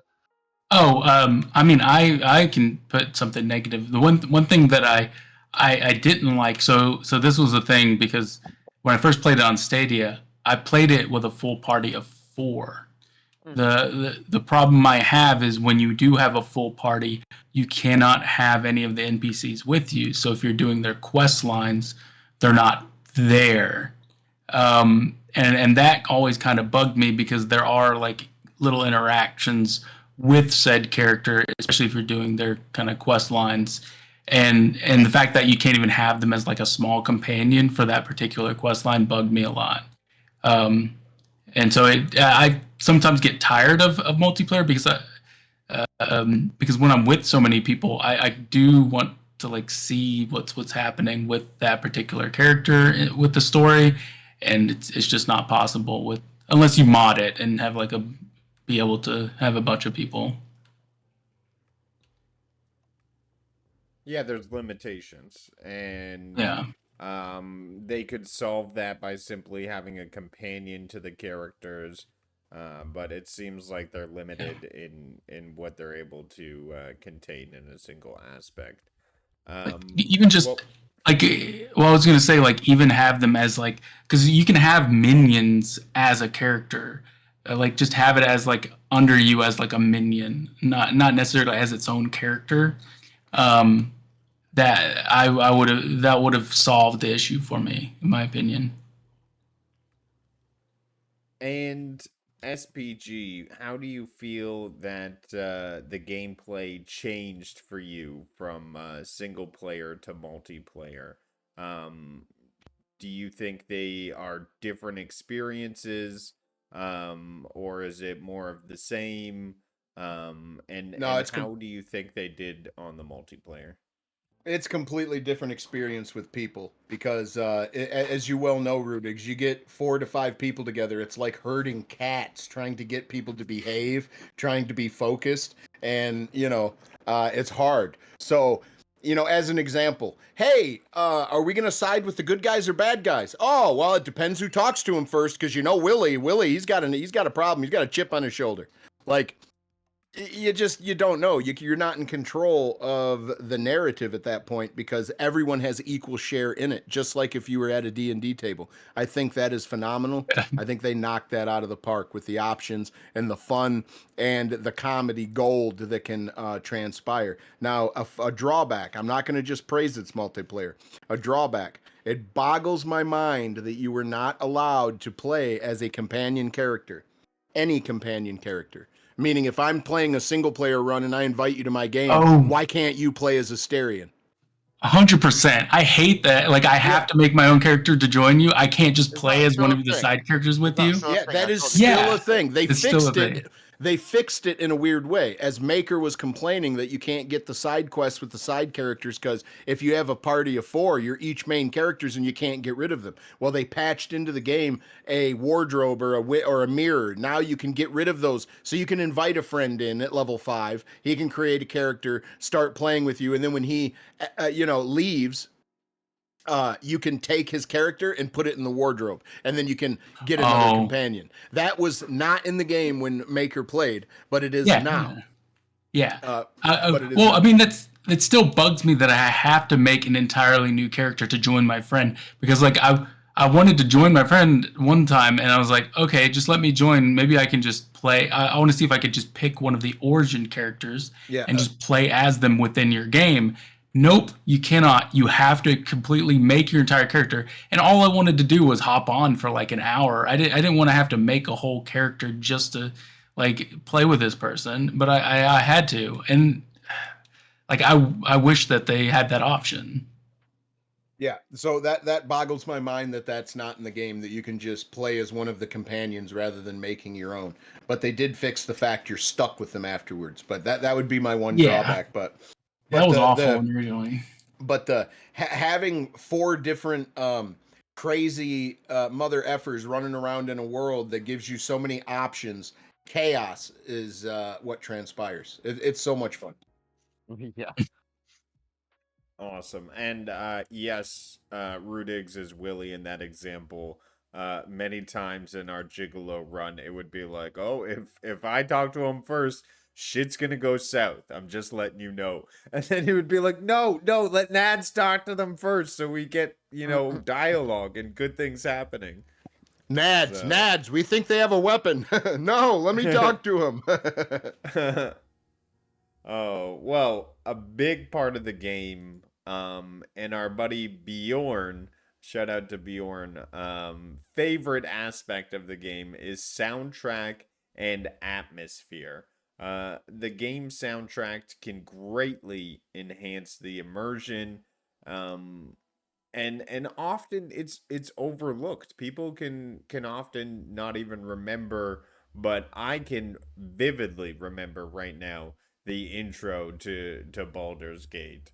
The tune is playing in my head, and I often like to grab the loot and jam a little tune skeets. So I do often think they did a fantastic job in creating a uniquely um Faerunian sound to their game and something that sticks in your head. But I'll give it up to the panel and I'll ask them, starting with Wilson, how did the music contribute to the atmosphere for you? And is there a standout song that is in your head right now that you want to just sing out loud for everybody? Do you know it? There's the main theme song, which I love. I love the main theme. We all do. But the song when you first get into Baldur's Gate, where they're singing, oh, tell the tale of Baldur who founded Baldur's Gate. That song, I love that song, and it's playing in all the inns as you go into the city, so it gets louder when you step in the inns, and it's playing at camp when you're all back at camp, and it just sets a vibe. You know what I mean? It sets a vibe.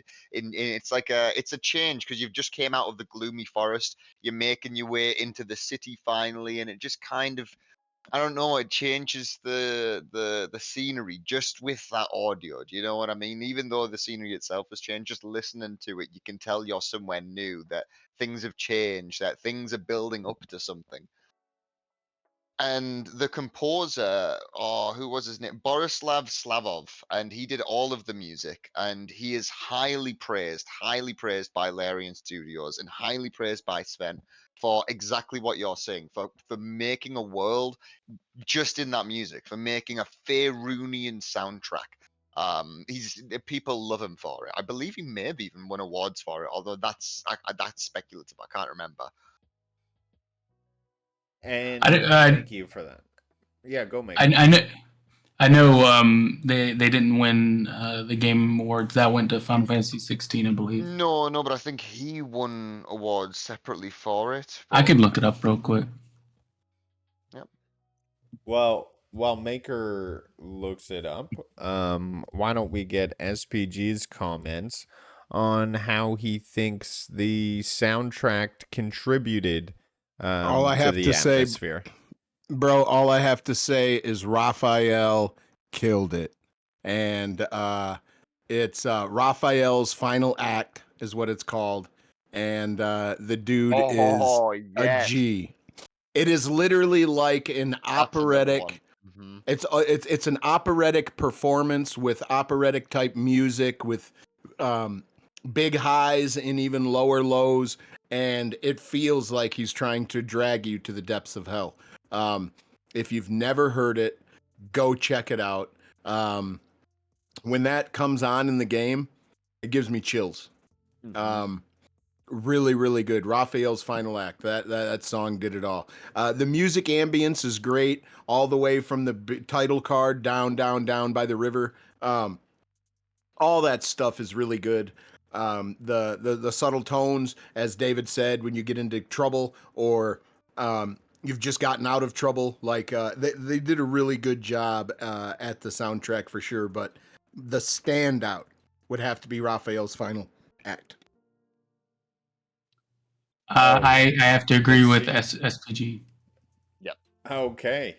Well, Yeah, Maker, I was going to ask, do I you think after hearing this panel and these elements, and yes, that Raphael fight being a party to that, um, do you think this may be one of the pinnacles when it comes to soundtrack, and gaming?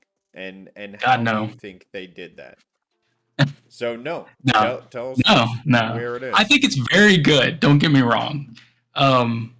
But like, I mean, I've found one award for best audio that they won, and that was at the 20th British Academy Game Awards, which I believe is the Okay. BAFTA. Um, they but like Final Fantasy 16 kind of swept it, and it's hard to beat. Square Enix, their music department is just fantastic. It's a level above most other studios. But I think it's very good. It has some amazing tracks, but I also feel like a lot of the tracks are forgettable. Like it's good ambient noise, I feel, but nothing really like other than I think like Ketherick had a good track. Uh, Raphael obviously had probably the best, and but I don't, I wouldn't put it like when I think of like the best soundtracks of all time, like the pinnacle that you said, it doesn't come to mind. Like it's not. I have so many more games I can list that I'd probably put ahead of it. Well, there we go. That's what I wanted to hear. Something in comparison when it comes to other games, because I know that you've had a vast library and Square Enix does do a great job. But you do have to give it its kudos for really creating a sound to its game. But I want to move on. We have reached final thoughts. And as we wrap up, I want to say one thing on my final thoughts. When a game plays out this well, it seems to come from developers who are invested and play the game.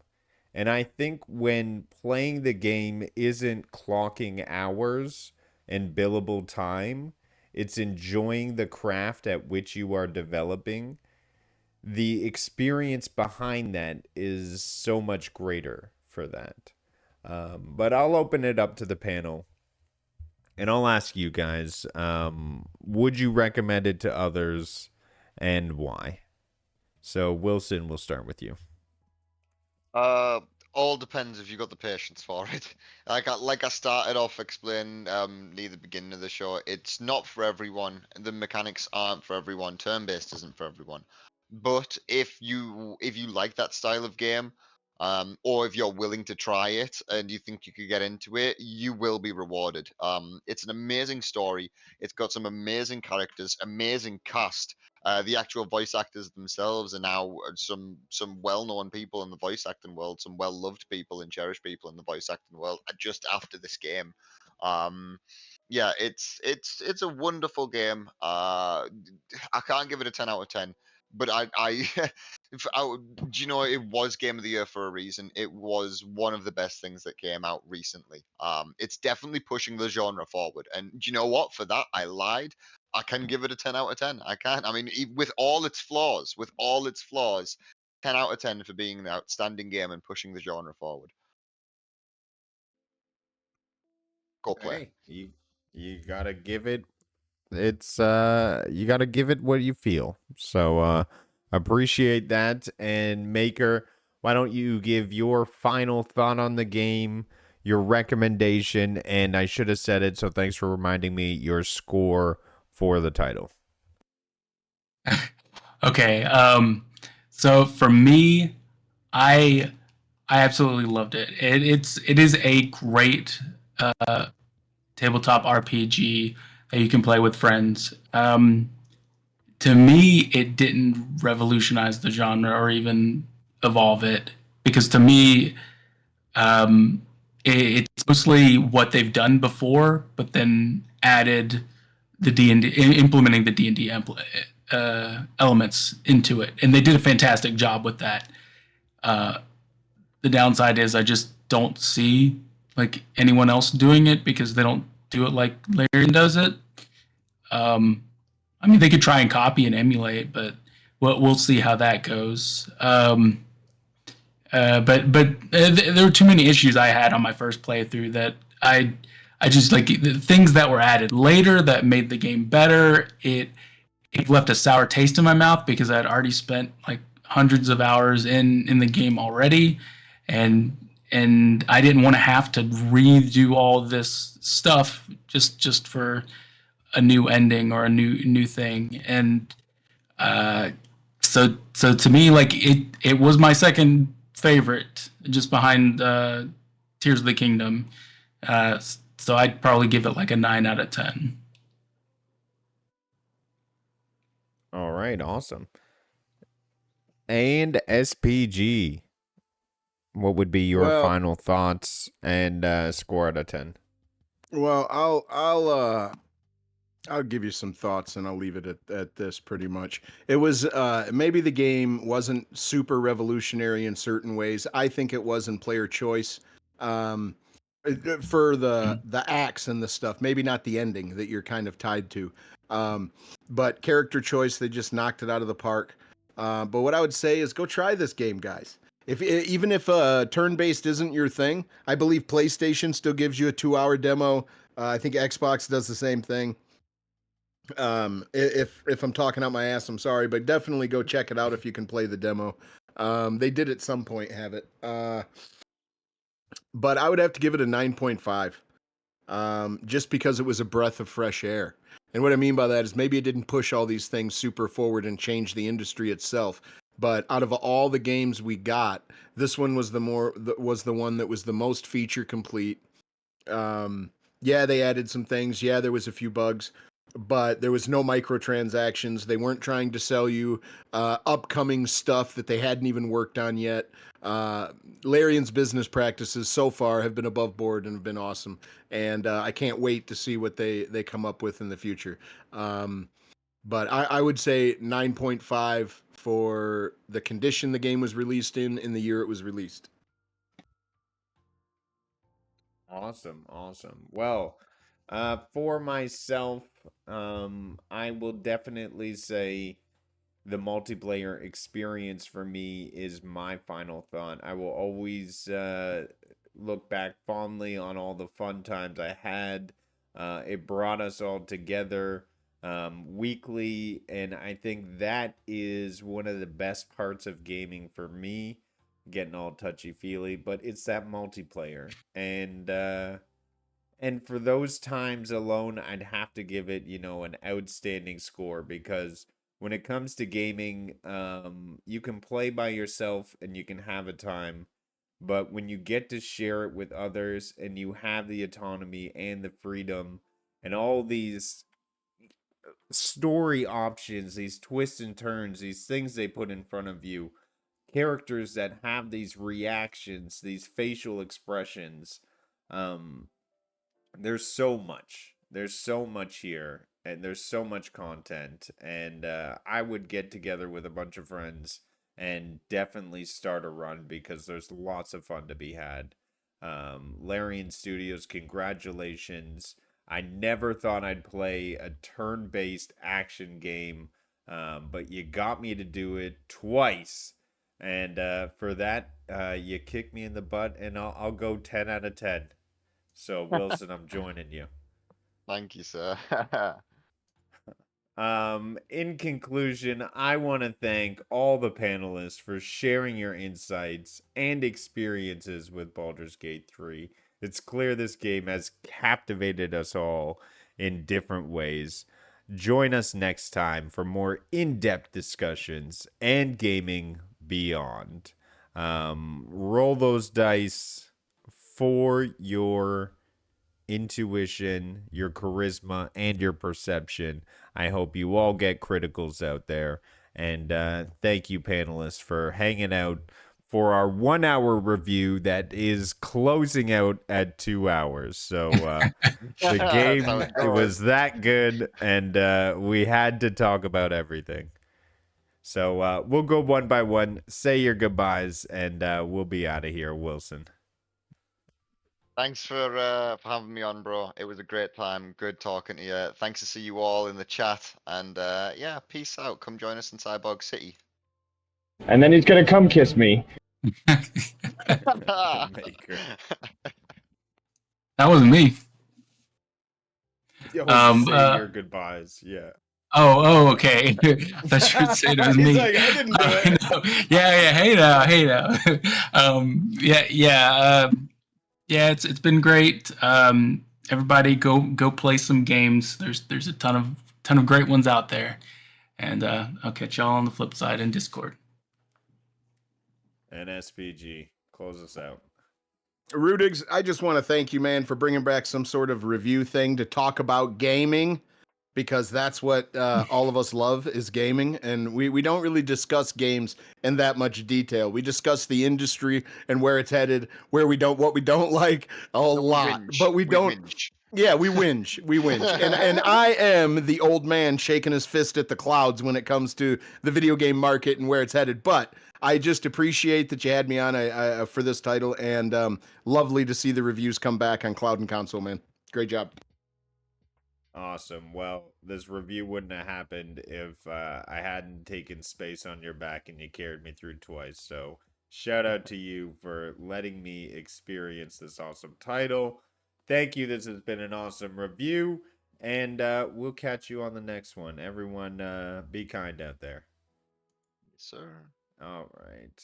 And then we're hitting.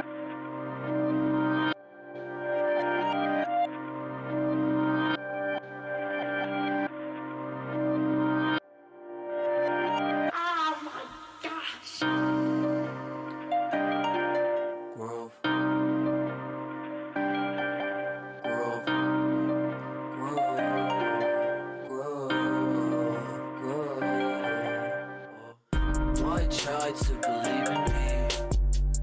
Why try do I even need to?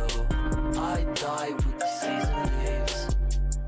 I glide with the season breeze. True, my mind so easily spooked. I ride just to be the me.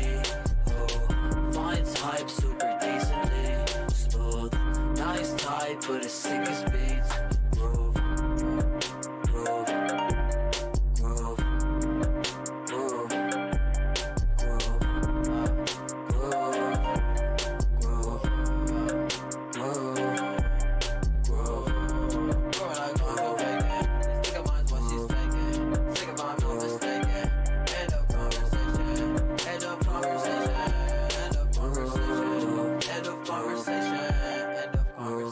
Wanna go to pussy in a box up. Gonna get some pussy in a hot tub. Would you be a goodie as a toss up?